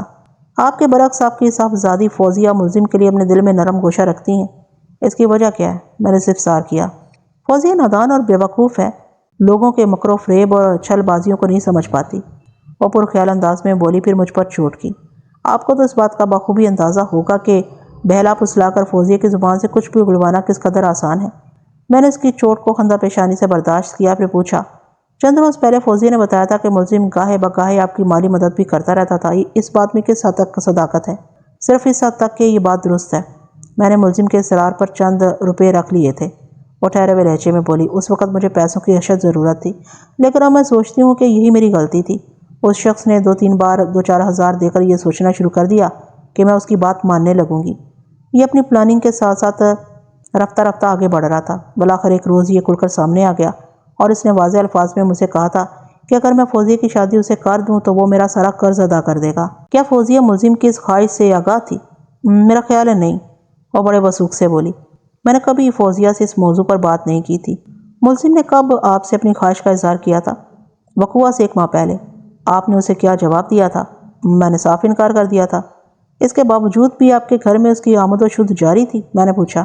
میں اسے 2 ٹوک منع نہیں کر سکتی تھی۔ کیوں منع نہیں کر سکتی تھی؟ میں نے زور دے کر پوچھا۔ یہ شخص ایک معاملے میں میری ڈھال بنا ہوا تھا۔ کس معاملے میں؟ میں نے سرسراتے ہوئے لہجے میں پوچھا۔ کہیں آپ کا اشارہ مقتول رفیق شاہ کی طرف تو نہیں؟ آپ کا اندازہ بالکل درست ہے، وہ اس بات میں سر ہلاتے ہوئے بولی۔ مقتول جب بھی رقم کا تقاضا کرنے آتا تھا تو ملزم اسے ڈرا دھمکا کر واپس بھیج دیا کرتا تھا۔ ڈرا دھمکا کر یا سمجھا بجھا کر؟ میں نے استفسار کیا۔ جو لوگ سود کا کاروبار کرتے ہیں وہ لوگوں کے سمجھانے بجھانے میں نہیں آتے، وہ ایک گہری سانس خارج کرتے ہوئے بولی۔ یہ لوگ اپنا پیسہ وصول کرنے کے 101 گر جانتے ہیں، انہیں بس کسی خطرناک دھمکی سے روکا جا سکتا ہے۔ کیا یہ سچ ہے کہ ملزم نے مقتول کو خطرناک نتائج کی دھمکی دی تھی؟ میں نے پوچھا۔ مقتول کے دوست اور استغاثہ کے گواہ فرید احمد کا دعویٰ ہے کہ ملزم نے مقتول کو قتل کی دھمکی بھی دی تھی۔ گواہ کا دعویٰ بالکل درست ہے، وہ تائیدی انداز میں گردن ہلاتے ہوئے بولی۔ کئی بار میرے سامنے بھی ان دونوں میں شدید نوعیت کی تلخ کلامی ہوئی تھی اور ملزم نے مقتول کو دھمکی دی تھی کہ اگر وہ اپنے قرض کو بھولنے کی کوشش نہیں کرے گا تو اس کی جان کی ضمانت نہیں دی جا سکتی۔ ملزم یہ سب کچھ آپ ماں بیٹی کی خاطر ہی تو کر رہا تھا، وہ جو کچھ بھی کر رہا تھا غلط تھا، وہ صفاقی سے بولی، اور نتیجہ آپ کے سامنے ہے۔ تو آپ یہ کہنا چاہتی ہیں کہ ملزم نے بالآخر اپنی دھمکی کو عملی جامہ پہنا دیا تھا؟ میں نے ایک لفظ پر زور دیتے ہوئے کہا۔ میں کیا کہوں گی؟ حقیقت عدالت کے سامنے ہے، وہ اس کیس سے لا تعلقی کا اظہار کرتے ہوئے بولی۔ میں نے کوئی تھوڑی ملزم سے کہا تھا کہ وہ مقتول کو ایسی خطرناک اور جان لیوا دھمکیاں دے، جو کیا ہے اب اسے بھگتنا تو پڑے گا نا۔ وہ سیدھا سیدھا میرے موکل اعجاز حسین کو رفیق شاہ کا قاتل ٹھہرا رہی تھی۔ اس کی حرکت سے میرے ذہن میں یہ خیال ابھرا کہ کہیں وہ کوئی بہت بڑی حقیقت چھپانے کے لیے تو اعجاز حسین کو قربانی کا بکرا نہیں بنا رہی۔ اس خیال کے آتے ہی میں نے اسے جرہ کی چکی میں پیس ڈالا۔ نگینہ بیگم، عدالت جاننا چاہتی ہے کہ 8 نومبر کی رات 9 اور 10 بجے کے درمیان آپ کے گھر میں کیا واقعہ پیش آیا تھا؟ میں نے قدرے جرحانہ انداز میں سوال کیا۔ میں وقوعہ کی رات کا ذکر کر رہا ہوں۔ میں اچھی طرح سمجھ رہی ہوں، وہ ٹھہرے ہوئے لہجے میں بولی، پھر مجھے تفصیلات سے آگاہ کرنے لگی۔ میں اور ملزم گھر کے صحن میں بیٹھے تھے، فوزی اپنے کمرے میں تھی۔ اسی وقت مقتول آ گیا۔ میں نے رفیق شاہ کو ڈرائنگ روم میں بٹھایا اور خود صحن میں آ گئی۔ ملزم نے مجھ سے پوچھا، کون آیا؟ میں نے جواب دیا، رفیق شاہ۔ ملزم نے کہا، اس کا روز روز کا آنا بند کرنا ہی پڑے گا، اس نے کیا تماشا لگا رکھا ہے، شاید یہ سود خور مجھے جانتا نہیں۔ میں نے ملزم سے کہا، تیش میں آنے کی ضرورت نہیں، میں خود اس سے بات کرتی ہوں۔ یہ کہہ کر میں نے چائے کے خالی کپ اٹھائے اور کچن کی جانب بڑھ گئی۔ تھوڑی دیر پہلے میں نے اور ملزم نے اس کپ میں چائے پی تھی۔ میں نے یہی سوچا تھا کہ چائے کے جھوٹے برتن کچن میں رکھ کر میں رفیق شاہ کے پاس جاؤں گی اور اسے منت کروں گی کہ اس وقت چلا جائے۔ میں نے تھوڑی دیر پہلے ملزم کے جو غضبناک تیور دیکھے تھے ان کی روشنی میں مقتول کو فوراً وہاں سے چلے جانا چاہیے تھا، لیکن میں اپنی سوچ پر عمل نہ کر سکی۔ میں کچن میں پہنچی ہی تھی کہ فضا فائرنگ کی آواز سے گونج اٹھی۔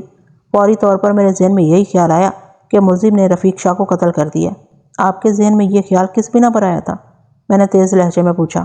میں نے بتایا تو ہے، وہ تھوک نکلتے ہوئے بولی۔ تھوڑی دیر پہلے ملزم نے مقتول کے لیے بڑے خطرناک عزائم کا اظہار کیا تھا۔ فائرنگ کی آواز سن کر آپ کی کوئی چیخ وغیرہ بھی خارج ہوئی تھی؟ نہیں، وہ متذبذب انداز میں مجھے دیکھنے لگی۔ میں نے پوچھا کیوں؟ شاید میں بہت زیادہ گھبرا گئی تھی۔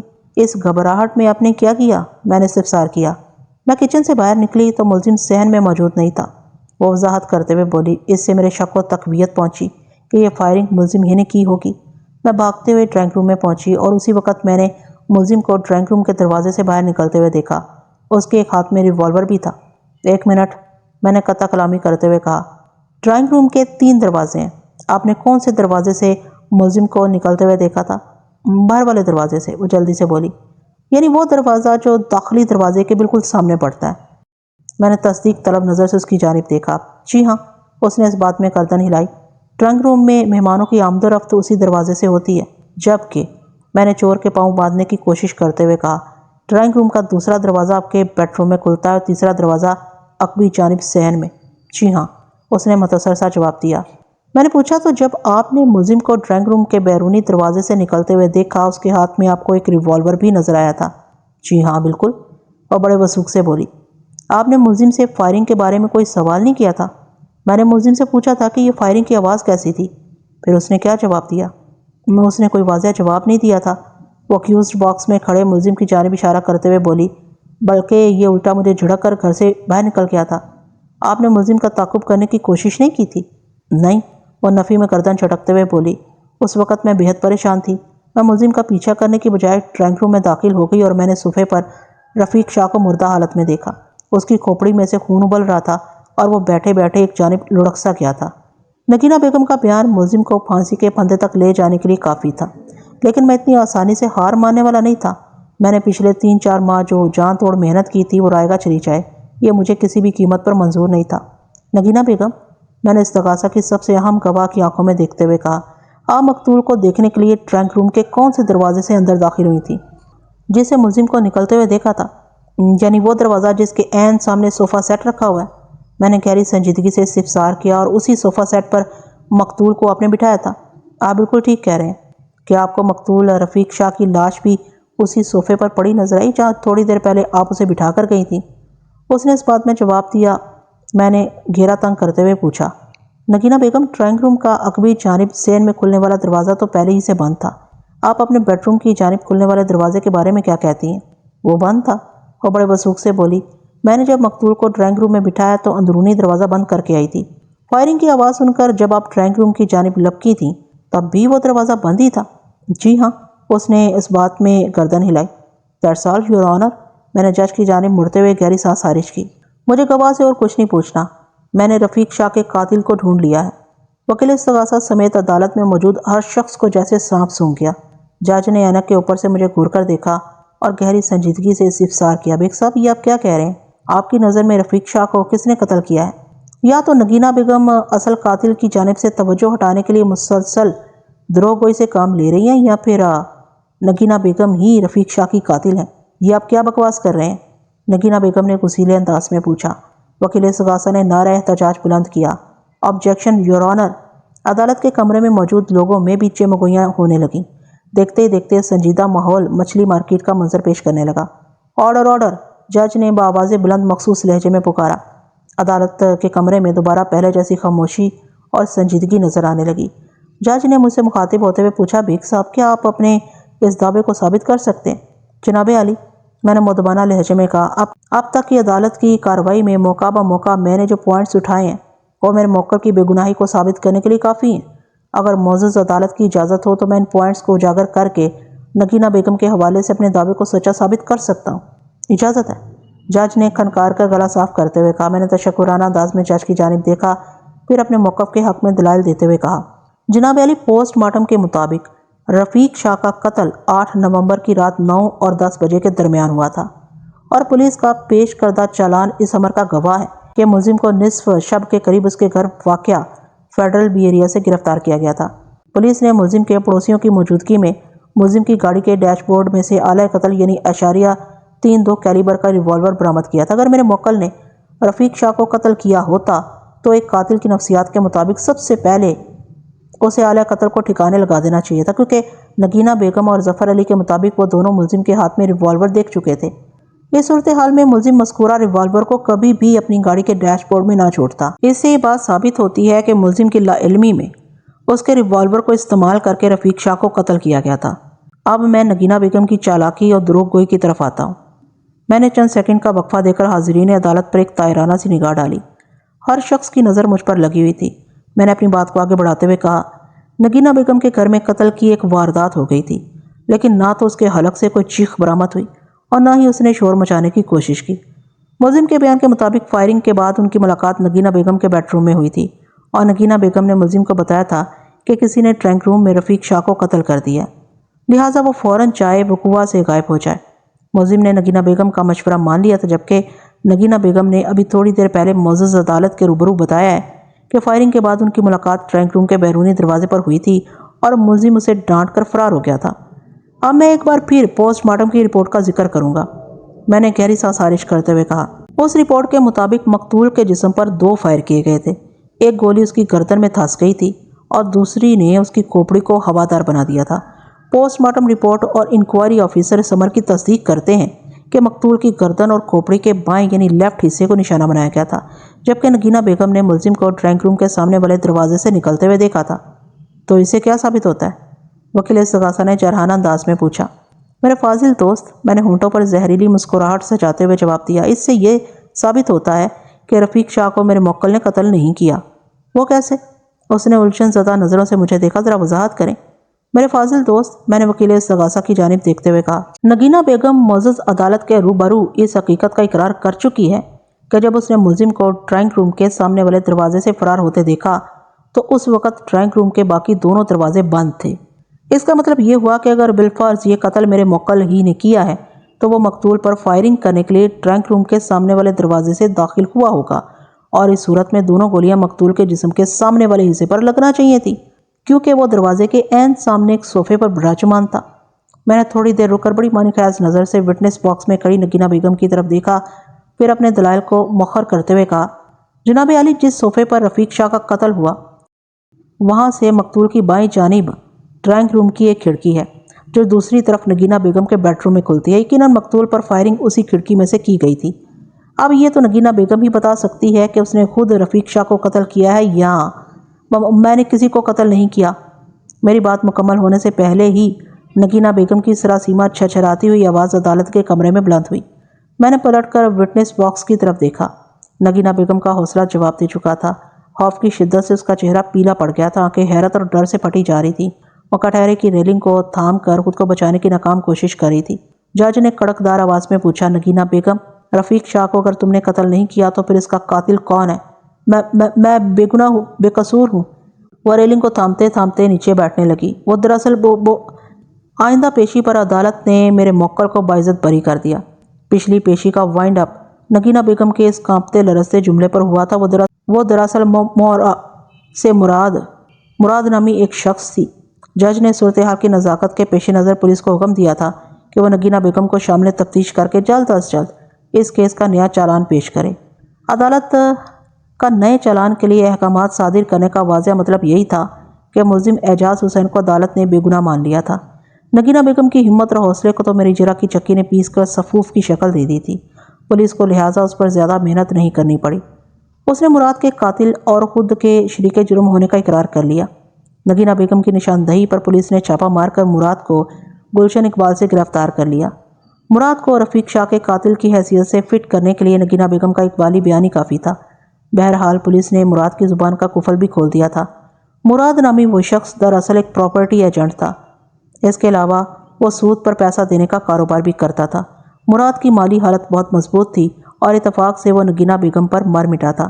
اتفاق در اتفاق یہ کہ رفیق شاہ کسی زمانے میں مراد کا پارٹنر ہوا کرتا تھا اور اس کا ایک فراڈ پکڑنے کے بعد مراد نے اسے خود سے الگ کر دیا تھا۔ نگینہ پر دل آ جانے کے بعد جب اسے پتہ چلا کہ وہ رفیق شاہ کے چنگل میں پھنسی ہوئی ہے تو اس نے ایک تیر سے 2 شکار کا منصوبہ نگینہ بیگم کے سامنے رکھا۔